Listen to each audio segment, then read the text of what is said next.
Ladies and gentlemen, we appreciate you being here with us today. We are here to discuss the equity multiplier goals in the Local Control and Accountability Plan, or the LCAP. This is, as you know, this is one of our webinars related to the 2025-26 LCAP that folks will be developing. This is the second to last of our webinars. Our last one will be next Tuesday on the Learning Recovery and Emergency Block Grant actions and descriptions that are newly added to the LCAP. And so today what we're going to do is we're going to talk through the equity multiplier, what the requirements for that are. They haven't changed, but we'll review them just so that everybody's on the same page. We will explain the requirements to include one or more specific goals in the LCAP related to equity multiplier funding and its uses, and we'll review the requirements for what has to be in that required goal or goals within the LCAP. And so our intended audience here is anybody that's going to be completing the LCAP, anybody that's going to potentially be involved in educational partner engagement related to this. And remember, when we're talking about equity multiplier, we're talking about specific school sites. So that could potentially include site administrators or site council folks or others that are involved in that engagement. As well as community members, members of governing boards, etc. If we remember back to the foundational principles of LCFF and what we talked about, across these webinars, here within Equity Multiplier, you're obviously going to see multiple measures of success in looking at success in different ways. You're certainly seeing equity in providing additional funding for those lowest performing student groups, but you're also seeing subsidiarity with the ability for LEAs and schools to really decide on what's the best use of these funds in terms of addressing those areas of identified need. And so right now, beginning in 2024-25, the requirement related to equity multiplier funding was put in place. Essentially, any school that receives equity multiplier funding is required to include a focus goal in the LCAP that addresses all student groups that have the lowest performance level on one or more state indicators on the dashboard, and any underlying issues in credentialing, subject matter preparation, and retention of the school's educators, if that's applicable. This continues to be the requirement for the 2025-26 LCAP and schools that are eligible for equity multiplier funds. So schools that LEAs that included an equity multiplier focus goal in their 2024-25 LCAP can continue with that goal, provided that the applicable schools and the required student groups the indicators on the dashboard haven't changed. If there are changes, then there's going to have to be some adjustments made to the goal, and we'll talk through that. LEAs are still required to continue to consult with educational partners during the annual update of the LCAP and during the LCAP development process to ensure that the equity multiplier focus goal remains relevant to the needs of students and the community. And so that engagement piece is still relevant. We'll talk a little bit more about that as we go through the template and instructions.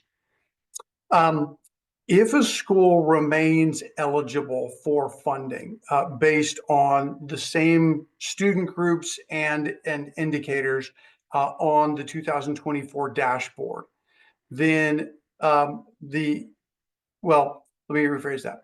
If the school remains eligible for equity multiplier funding, but the student groups and indicators on the 2024 dashboard have changed from what was on the 2023 dashboard in terms of the lowest performing student groups at those equity multiplier school sites, then the LEA either has to revise the current focus goal to include the relevant student groups and indicators that have been identified on the 2024 dashboard, or it needs to create a new focus goal to address the relevant student groups and indicators that are identified on the 2024 dashboard. Those changes are going to be described in the response to prompt 4 within the goal analysis.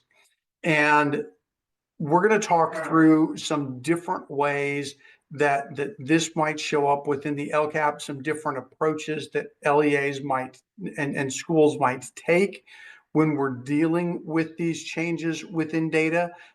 Because as you're looking at those eligible equity multiplier schools from one year to the next, it's entirely possible that their dashboard data has shifted. Student groups that were lowest performing in the 2023 dashboard might not be lowest performing in the 2024 dashboard. Similarly, the indicators that that students were lowest performing in might also have shifted. And so what we're going to do as we get further on into this webinar is take a look at some different ways that we might approach that, and ways in which to kind of make those adjustments that are dictated by the 2024 dashboard. If a school is no longer eligible for equity multiplier funding in 2025-26, then obviously the LEA is not going to receive that funding for the school. The LEA has the choice of discontinuing the focus goal for the school, and they would need to explain the reasons for discontinuation in prompt 4 of the goal analysis, or the LEA could continue to implement the focus goal, but they need to find a different funding source in order to do that. Again, changes that are being made to the goal would be described in the document in prompt 4 of the goal analysis section.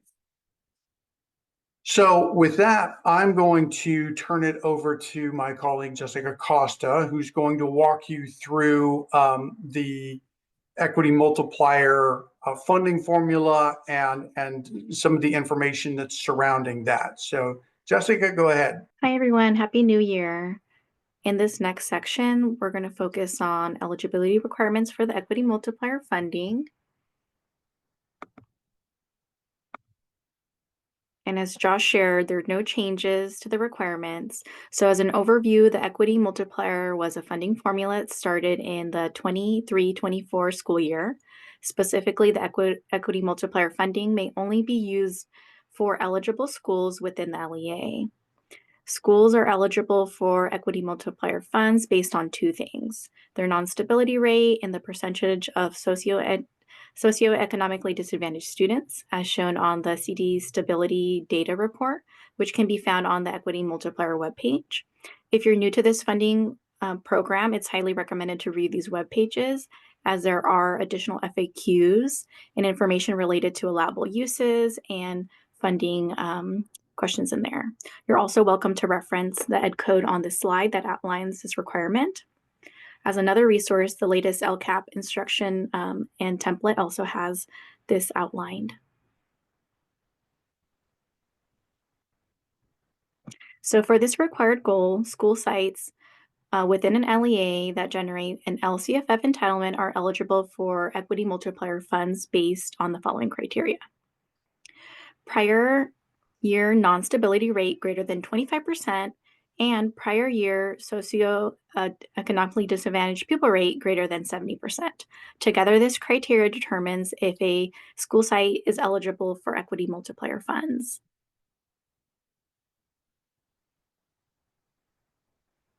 So let's take a moment to review what does non-stability rate mean. This is the percentage of students who either enrolled for less than 245 continuous days between July 1st and June 30th of the prior year, or exited from school between July 1st and June 30th of the prior year due to either of the following: truancy, expulsion, or for unknown reasons without stable enrollment at another school. As previously shared, this information can be found on the CD Stability Rate data file, which is available on DataQuest and can also be accessed through the Equity Multiplier webpage. So now let's review what socioeconomically disadvantaged pupil rate means. This is the percentage of students that meet any of the following criteria for the prior school year. Neither of the student's parents has a high school diploma. The student is eligible for free or reduced price meals under the federal National School Lunch Program, or if the student is a migratory child, homeless, foster youth, or is enrolled in a county juvenile court school.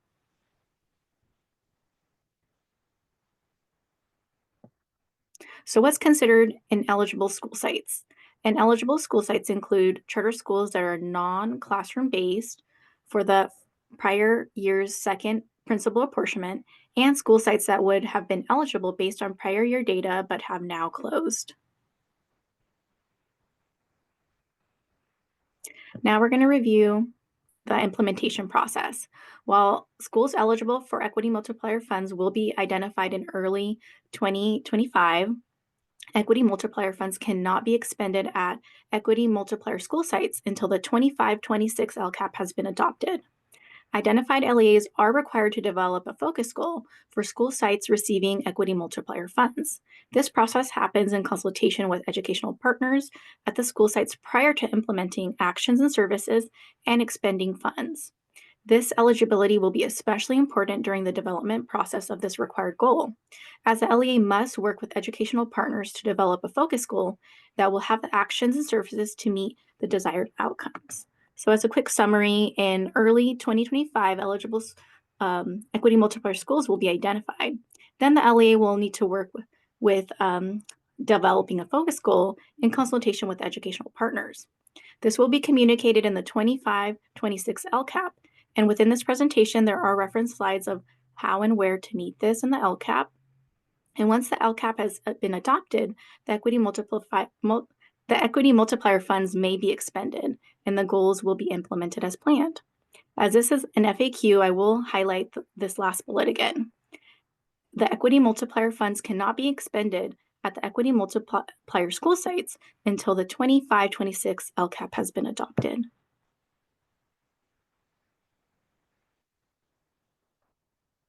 Now we'll take some time to review the allowable and intent of the equity multiplier funds.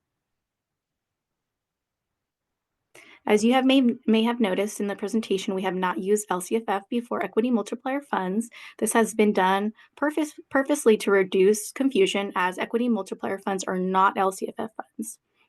You'll also notice the same trend when referencing the LCAP instructions.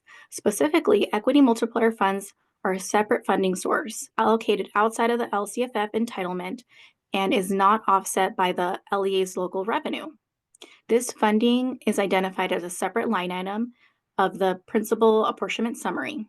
Revenues and expenditures are tracked within a unique SACS code, which is resource 7399 object 8590. I do want to take a moment to share that this is another FAQ that we receive. So in summary, equity multiplier are not LCFF funds. They have their own funding source and are considered other state funds within the LCAP.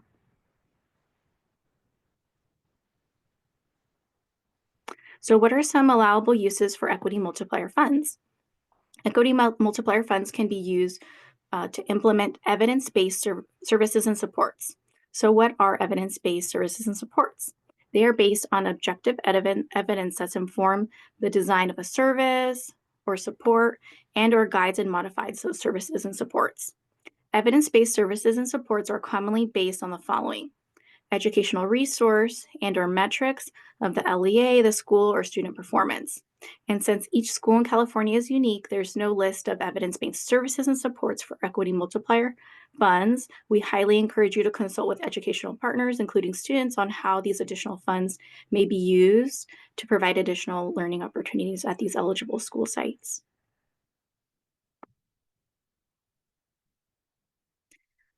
Equity multiplier funds must be used to supplement, not supplant, other funding and/or services provided to equity multiplier schools. Specifically, other funds and services include the following: LCFF, Expanded Learning Opportunity Program, Literacy Coaches and Reading Specialists, and/or California Community Schools Partnership Program.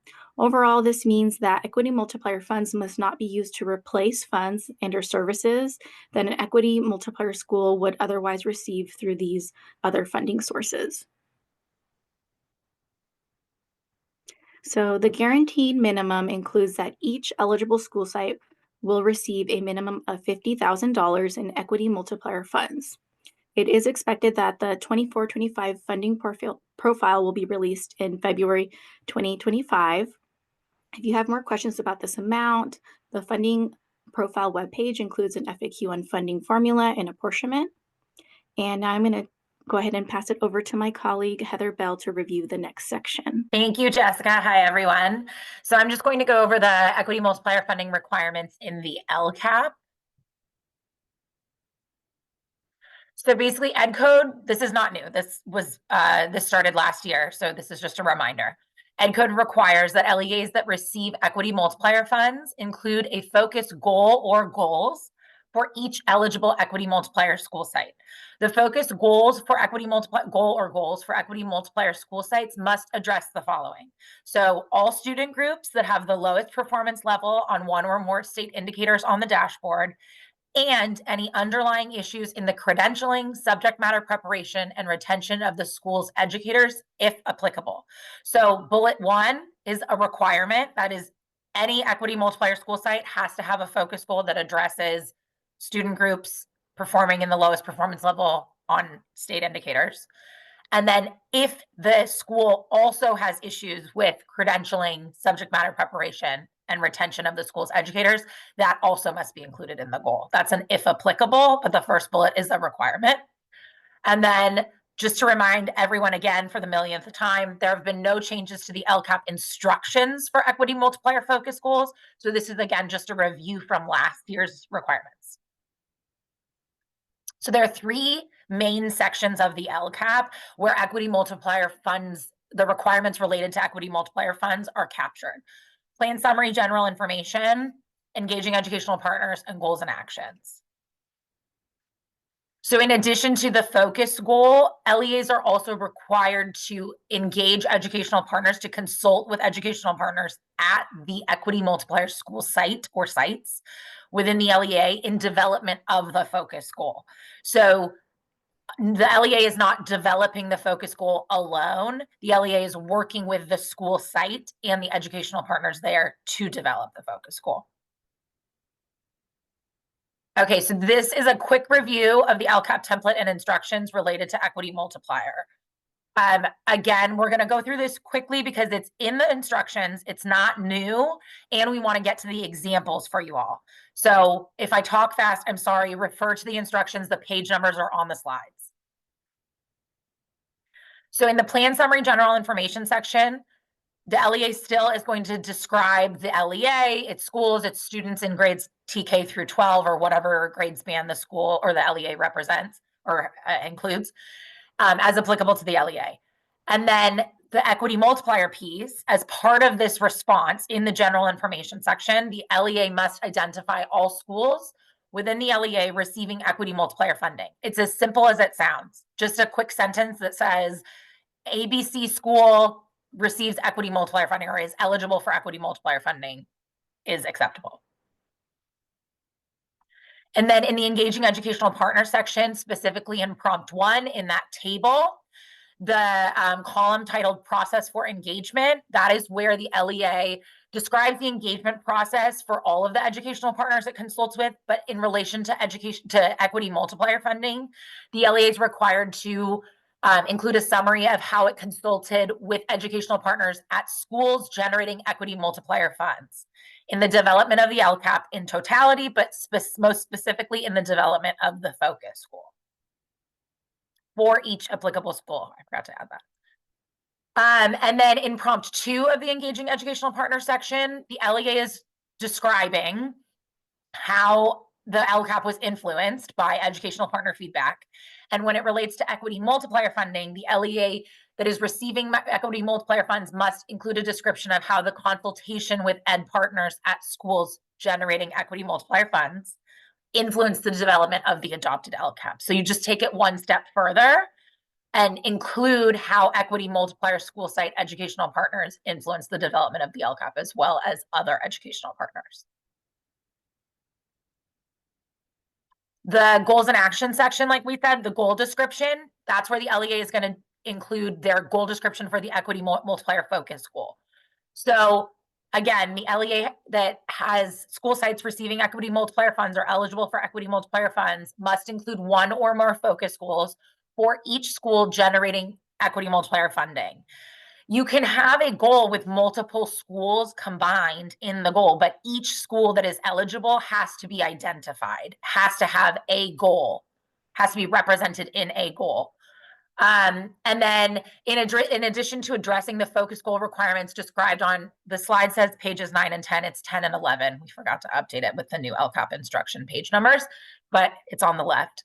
On pages 10 and 11 of the LCAP instructions, LEAs must adhere to the following requirements. So focus goals for equity multiplier schools must address, again, all student groups that have the lowest performance level on one or more state indicators on the dashboard. For this year, it's on the 2024 dashboard.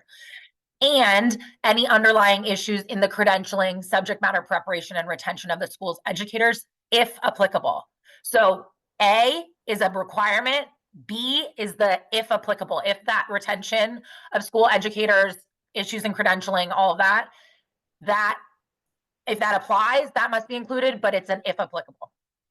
Focus goals for each and every equity multiplier school site also must identify specific metrics for each identified school student group as applicable, and that's covered in a minute.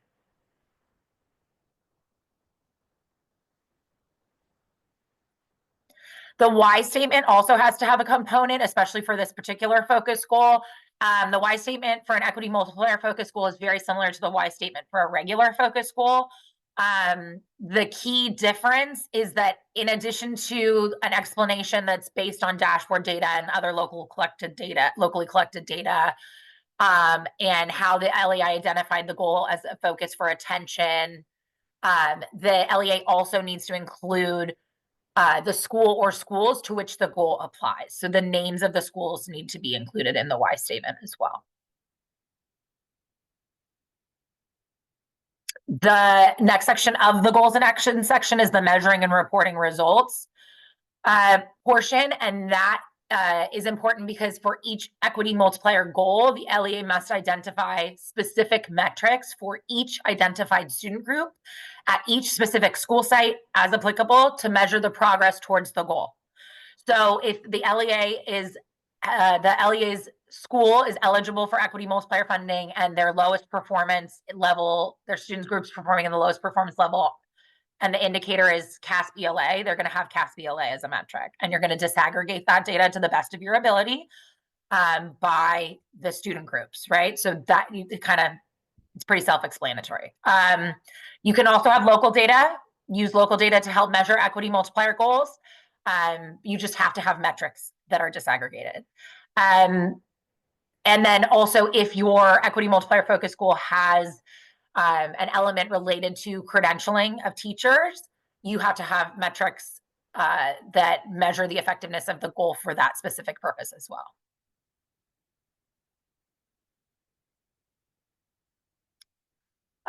Reminder, like Jessica said, equity multiplier funds are not LCFF funds, and they cannot be counted as contributing towards meeting the requirement to increase or improve services for students who are low-income English learners or foster youth. In the LCAP, like Jessica said, equity multiplier funds are other state funds. So by default, they won't count towards contributing actions. Only actions that are funded with LCFF funds count, or that are planned percentage of improved services. Those are the only actions that count towards increased improved services. So by default, they won't count, but just to keep it in your mind as well, equity multiplier funds do not contribute towards minimum proportionality percentage.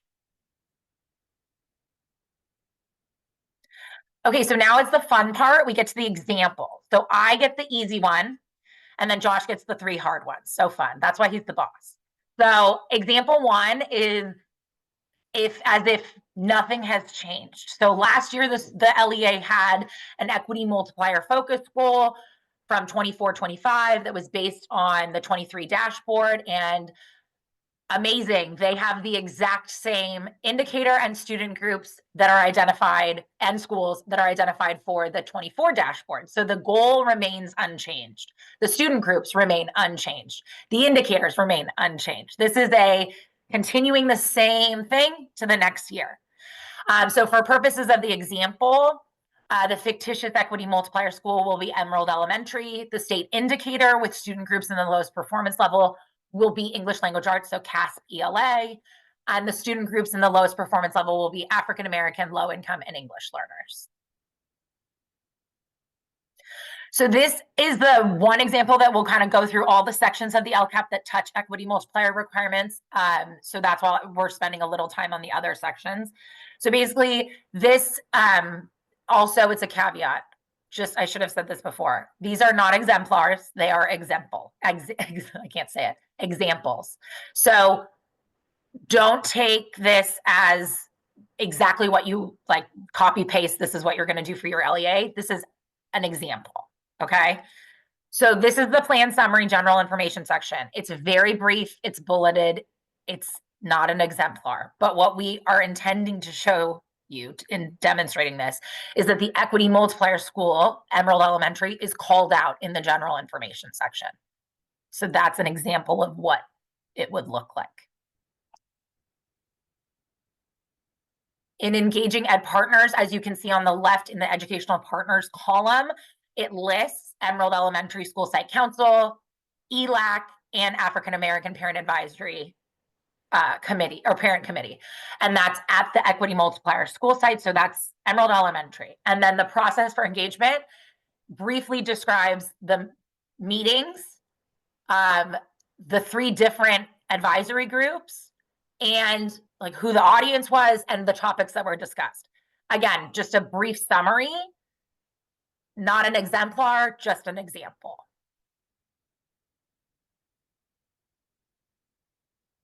And then prompt 2 goes further to explain how that feedback that was captured in prompt 1 influenced the development of the equity multiplier focus goal and the action. So goal 1 was influenced. Goal 1 is the equity multiplier focus goal, was influenced by the following educational partner feedback. The SSC said they wanted to hire more reading intervention specialists at the school.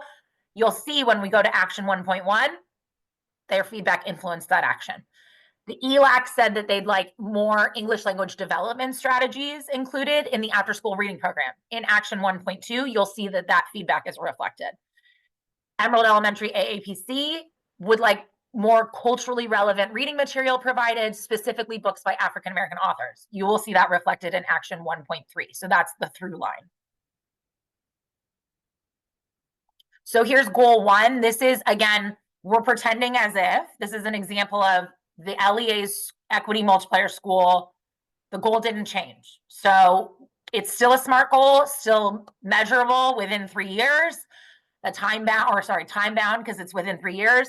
All students, and particularly low-income English learner and African American students at Emerald Elementary, will demonstrate growth towards meeting or exceeding standards in ELA as measured by CASP, test results, and local benchmark assessments. So as you can see, the goal is specific, it is measurable, it's measured by CASP, it includes the equity multiplier school site name, it includes the student groups, it includes the indicator, it's time bound. Yay, beautiful. It represents, or it's the state priority that's addressed is priority 4, obviously. In the why statement, it talks about the analysis of the 2024 dashboard, because that's the dashboard that the LEA is utilizing in this case for this particular goal. And it indicated a need to continue supporting these students. And then the need is echoed by educational partner feedback, which we just reviewed in engaging educational partners, specifically the request for ongoing instructional support for ELA and ELD, as well as improving the cultural diversity of reading materials offered to students. So as you can see, that through line, that why statement connects to what is referred to in the engaging educational partner section as well. And then how we're planning to improve outcomes. We've planned to improve ELA performance through the actions included in the goal, and we'll measure progress using CASP ELA results, local reading level assessment data, and the district's English language arts benchmark assessment, differentiated by student group. And you'll see that those 3 measurements of progress are in the metric section, which are right here.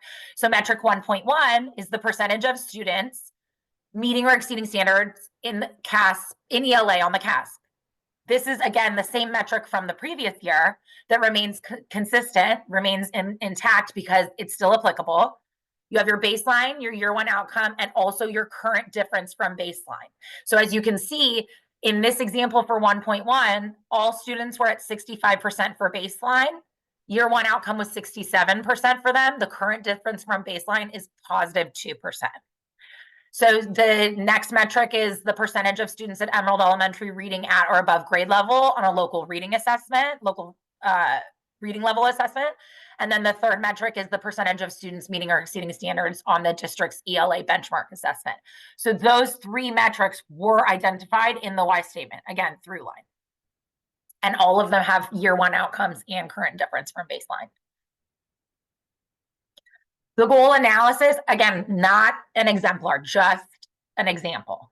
Prompt 1 just addresses the fact that all of the actions were implemented with fidelity as planned, and there weren't any challenges. Prompt 2, there's no differences, no material differences in budgeted and estimated actual expenditures.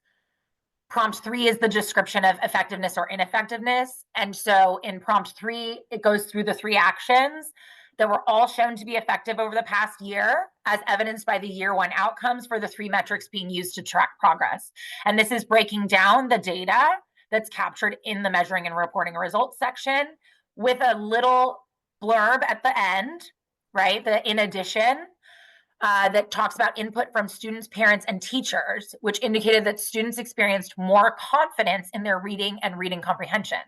Anecdotal evidence from these educational partners suggests that the increased confidence led to increased participation and decreased behavioral outbursts. Though this cannot be corroborated with hard data at this time, the anecdotal evidence is still a demonstration of effectiveness. This is what we talk about, right? Where we say you have your quantitative and your qualitative data. The quantitative data is what you're seeing reflected in the metrics section. The qualitative data that supports the quantitative data is the anecdotal evidence and the feedback from your educational partners. And then the prompt 4 is if there are any changes. Remember, this goal didn't change. The student groups, the indicators, the metrics, all the things did not change. The only thing that we're noting that changed is the funding for all actions has been revised to reflect the increase in the 24-25 equity multiplier funding apportionment. So you may find that some of your schools receive more or less money and you need to adjust that. This is just an example of a potential change. And then the actions, 1.1, 1.2, and 1.3, these actions were what we used last year. The update has been to the funding, but as you can see, like ongoing support for ELA, the after-school reading program, and supplemental reading materials are all based off of the feedback that was highlighted in the engaging educational partner section. These are all evidence-based strategies that support the specific student groups at the equity multiplier school site, which is part of the allowability principles. Y'all can read. So this is essentially some examples of actions that you can use for an equity multiplier focus goal. So that was a lot. This is a summary of what changed for the example 1. So breakdown of changes. Long story short, not much changed in our example 1. The equity multiplier focus goal from 24-25 still applies to 25-26. because the school, student groups, and indicators remain unchanged based on the 24 dashboard. So therefore, because of that, the LEA didn't make changes to the goal description, why statement, metrics, or actions. In the goal analysis section, the LEA did provide the required descriptions. Even if the goal is not changing, you still have to address in your goal analysis the prompts, right? And reflect on how the year went. And then also you do have to document if there are any changes. And in this case, the only changes to the goal included updates to the funding for the actions due to changes in the LEA's equity multiplier funding apportionment for that 25-26 school year. So now I'm going to turn it over to our fearless leader, who's going to go through the more complicated examples. Thank you, Heather. I appreciate you doing that. So examples 2, 3, and 4 are all going to explore an example where changes are necessary based on the 2024 dashboard, and how those changes might play out within the LCAP. The school, Emerald Elementary, and the goal itself, number one, aren't going to change. Those are going to be there and aren't going to change. However, in these following examples, the indicator that's shown up as lowest performing is the suspension rate indicator, and the student groups that are lowest performing are African American English learner and long-term English learner. Now, the thing about equity multiplier funding at this point in time is that it's extremely fluid, meaning that there's nothing within statute that specifically ties the funding to a particular year. And so that comes into play here in example 2, because in example 2, and in examples 2, 3, and 4, all we're focusing on is the goal. We're not going to go through and look at changes within educational partner engagement or the plan summary at the beginning. We're going to focus primarily on the goal itself. In example 2 here, what we have is based on our data and the outcomes that are reported on the data, which we looked at in example 1. We can see that there's still an ongoing issue with our African American students, our English learners, and our long-term and our, let's see, yeah, low-income English learner and African American students, to continue to work on their reading and for the ELA. That obviously hasn't gone away. It's improved slightly, but it hasn't gone away. So in spite of the fact that things are going better on the dashboard, we're not in red for those student groups in that indicator anymore. We're now in the orange. We're still going to continue to focus on that. But at the same time, we have this obligation to focus on suspension rate for African American English learner and long-term English learner students. And so we're going to do both. That means that we're going to have to make some adjustments in terms of funding, obviously, but within statute, there's flexibility for those equity multiplier funds to continue to focus on what was identified in the prior year, what's currently in the goal, as long as we also continue to implement or also add in those things that are relevant to the 2024 dashboard. And at a lot of our equity multiplier sites, we're probably going to see a lot of fluctuation between various student groups and various indicators from one year to the next. And so because of that, you know, there might be a need to kind of continue additional support and maximize that funding. This could be especially useful if you have equity multiplier funds that you did not fully expend in the prior year and are continuing to use in the following year. But as you can see here, our goal description has changed slightly.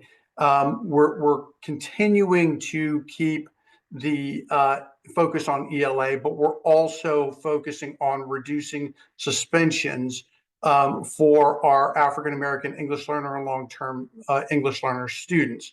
However, the difference here is that while the ELA focus is a 3-year focus, the suspension rate is looking at this coming year. So it's just that 1-year focus. Obviously, the priorities are 4 and 6 that are there. And in terms of the analysis, the explanation of why the LEA has developed a goal, part of the analysis is the same as previously, because it relates to that initially identified need of ELA. But in addition to that, there's also this new need related to suspension and what that looks like. And so there's input there both from the dashboard, but then also from educational partners related to that. So in our metrics, what we have is we've got our 3 metrics for our ELA that are there, they're retained. And then we've got an additional metric related to suspension rate. And as you can see, related to the suspension rate metric, we're identifying not only all students, but our African American, our English learner, and our LTELs, our long-term English learner students. When we're putting together our equity multiplier focus goals, remember that we need to be focusing on those student groups that are identified as lowest performing, which means those metrics need to be disaggregated for those specific student groups to ensure that they are being tracked, their progress is being tracked within that particular goal. Now, the LEA could go beyond that, certainly, and include disaggregated metrics for all of the appropriate student groups within that particular school or schools. But at a minimum, we're hitting those student groups that are identified as lowest performing. Also, because this is something that we're looking at implementing for the coming year, there is no year 1 outcome. It's not applicable, and there's no current different from baseline. And you can see our target for year 3 outcome over here, but based on the goal description, remember that that's an outcome that we're hoping to achieve within 1 year. And so focusing back in on our goal analysis, again, it's the same as what we looked at previously, where we've implemented with fidelity the actions. We saw successes in improving metrics, but and didn't run into any challenges in that. There's no material differences in the expenditures. The actions were implemented, and Heather already walked you through that. And then in the description of changes, we're talking about the addition of suspension rate and the specific changes that were made in terms of both the actions and the metrics. So we talk about the revision that has been made to the number of reading specialists, because we don't have the funding to support 3 specialists, so we're only doing 2. But then we're adding in metrics and actions specifically related to suspension rate. And you saw the 1 metric that was added already. The actions here that have been added in are 1.4 and 1.5. These are specific to the addressing the suspension rate issue that's there. And so within this example, there's this concerted effort to continue to focus on an area that is already been identified as an issue, while implementing additional supports at that school for the indicator that's been newly identified on the 2024 dashboard. And so this is one of the potential ways that could be this could be addressed within the plan. So in the breakdown of changes, you can see that the equity multiplier goal no longer applies because of changes within the dashboard, but we're going to continue to address that. The metrics and actions are retained. New actions and metrics have been added. The LEA has amended the goal, the why statements, the metrics, and the actions. And then we've provided the required descriptions in the goal analysis. And in the action section, the LEA retained the current actions and adds new actions. So let's move on to example 3. Example 3 is essentially set up the same way. Based on the 2024 dashboard, things have changed. The school is still Emerald Elementary. The lowest performing indicator is still suspension rate, and the student groups that are lowest performing in suspension rate are African American English learner and long-term English learner, the way that we've done before. In example 3, what we're doing here is, and you'll see that example 3 is far more truncated because we've decided to discontinue what was being done related to ELA. We're simply going to focus on suspension rate so that we have our description that within 1 year we'll reduce the suspensions of African American English learner and long-term English learner students as measured by suspension rate. Now, our rationale for doing this, for transitioning to this kind of 1 year goal, is because as we're looking at our data, we're kind of coming to a realization that these equity multiplier school sites, the lowest performing student groups and indicators are probably going to be fairly fluid over time. And so in order to allow us to, we're going to have to focus more short term in terms of what it is that we want to accomplish. And instead of focusing on a multi-year goal, kind of focus on what can we do within the coming year based on what we have identified on the dashboard and the funds that we have available. So the explanation of why the LEA has developed a goal is based simply on the dashboard and the identification of African American English learner and long-term English learner students performing in red on suspension. We've gotten additional feedback from educational partners related to this. And because this is what's called out on the 2024 dashboard, we're discontinuing the focus on ELA. Instead, we're going to focus on reducing suspensions.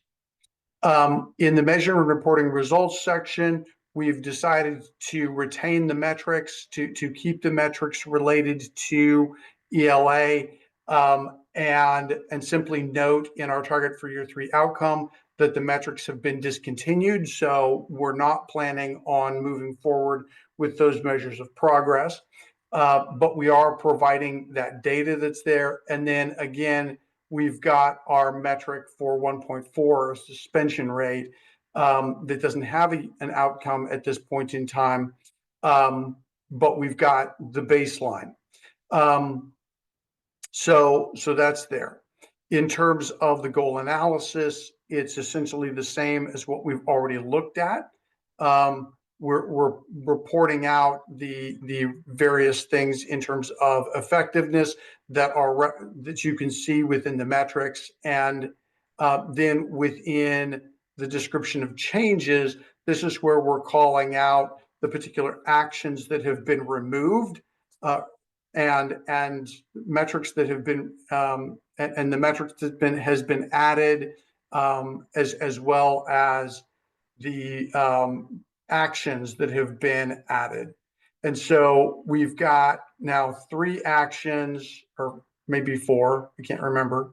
Yep, there's 4 actions that we've added in specifically related to supporting our suspensions for the coming year. And those are going to be focused on that new goal that we're trying to make a difference within 1 year in reducing suspension rates.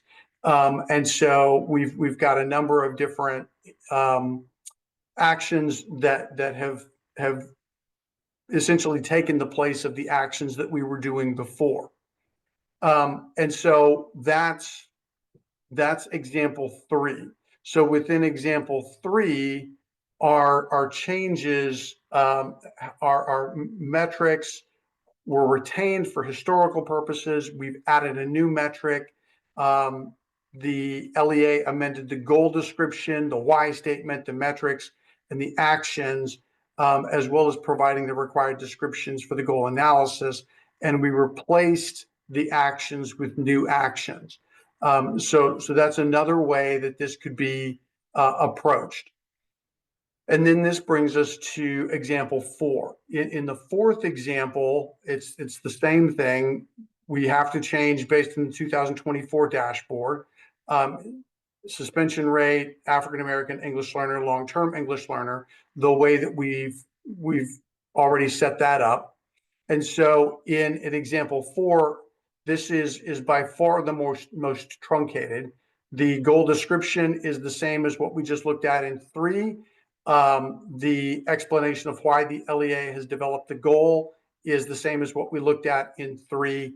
What is significantly changed is the metrics, because we've taken out all of the metrics related to the ELA actions and looking at that.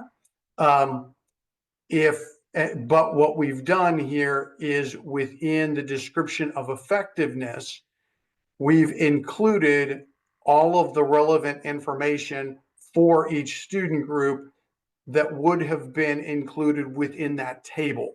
So we want to make sure that we're being transparent with our community around what sorts of changes have been we've seen related to the actions in the coming year.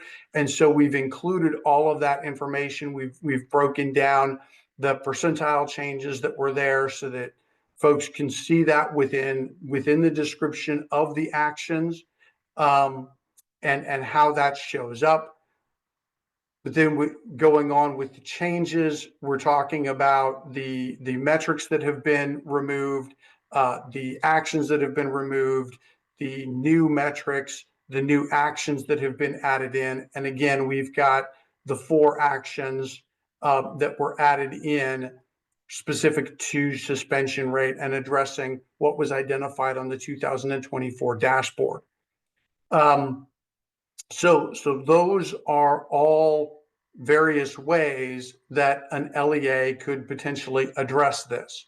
And just the breakdown of changes, we've got the metrics that were related to the ELA. The prior year LCAP have been replaced by a new metric. Everything's been changed, basically. And we've replaced the old actions with new actions. But we've made sure that we've captured that data within the goal analysis so that that's something that folks don't have to wonder about. They know that that's there. Now, there is another option. That option is where you retain the current goal for historical purposes, and just basically freeze it in time so that it's sitting there and folks can see it. But you let them know that you're discontinuing it. But then you add a new goal to address the suspension rate or the student groups that were performing in the red based on the 2024 dashboard. The downside to this particular option is that it makes for a really long LCAP. So that's just something to consider. If there is an additional option that we didn't write down on here, but if there's a school that is no longer, like, let's say that you only have one school that was eligible for equity multiplier funding, and that school is no longer eligible for equity multiplier funding, you don't have to have a goal in the LCAP related to that, because there's no longer any schools that are eligible for equity multiplier funding. It is permissible to remove that goal from the LCAP in its entirety. You would have to explain, probably within the plan summary, that that goal was being removed because there's no because there's no continuing funding related to that, and because the goal is just dead for all intents and purposes. There's no need to do an annual update related to that. It would be described that the goal was removed from as part of the plan summary, and then moving forward, that goal would simply not exist in the LCAP anymore. Unfortunately, one of the things that we have based on the current reality of equity multiplier funding is that with it not being funding that's across multiple years, being just 1 year at a time, that kind of limits us to having to implement these kind of 1 year chunk like approaches. And so it does not necessarily lend itself to kind of a more long range addressing of issues at these particular school sites. And it also means that with some LEAs, they're potentially looking at, unfortunately, a stop, start sort of situation, where they might 1 year not have an equity multiplier goal, but the following year have an equity multiplier goal again. And hopefully, as things continue to play out with equity multiplier funding, we can have the funding stabilize more so that there isn't that stop and start. But that's still something that is to come. So with that, what we'll do here is just talk briefly about some additional considerations. If an LEA and its school, an LEA and its school benefit from the use of shared vocabulary and planning processes that's embedded in the context of continuous improvement, making sure that folks at the LEA level and at the school level are speaking the same language to each other, literally and figuratively. So making sure that we have appropriate communication that's going on, and if we need the translators, that they're there. But then also that they're also understanding the way in which things are functioning at the LEA level, but then at the school level as well. Then both entities can share their stories of how, what, and why the programs and services are selected to meet the local needs. So again, allowing both the LEA and the school to have voice, to have input on how those goals are being developed. Obviously, that's going to go a long way towards buy-in within the community, and understanding that some of this is extremely messy and extremely nuanced, with especially if you're adding in things like community schools and other additional funding that might be a part of a particular school. It's not necessarily cut and dried, not necessarily the easiest thing to do. That's why we wanted to make sure that you saw the multiple ways that things could be addressed within the plan, while still maintaining that transparency for educational partners. Equity multiplier goals and actions are not required to be in the SIPSA. That's not something that has to occur. They certainly could be. if an LEA or a school decided to, but they don't have to be. If they are included within the SIPSA, remember that they're not subject to the approval of the school site council. So even if they are included within the school SIPSA, the school site council wouldn't actually have any say over what's being done with the particular equity multiplier funds that were there. The LEA still would need to approve that SIPSA, just like they're approving the LCAP. So that's not really an issue. So before we go through the last few questions and answers that exist, I think most of them have been answered, but just a reminder for those of you that don't have questions, that we have our final Tuesday at 2 coming up next week on the Learning, Recovery, and Emergency Block Grant requirements that are new. We've put some resources here in the LCAP, including a link to the Equity Multiplier webpage. That's the webpage where the funding results for the coming year will be posted in February of 2025. There will also be an announcement that goes out when those are released. So that's where you'll find them, as well as a link to some LCAP resources. And as always, if you need to reach us, you can email us at lcff@cde.ca.gov. So for those of you that don't have any further questions, we thank you for being here. We thank you for your afternoon, your time. Hopefully you're going to be able to take and use those examples and help they'll help you to think through things as you're moving forward. But we wish you a good afternoon.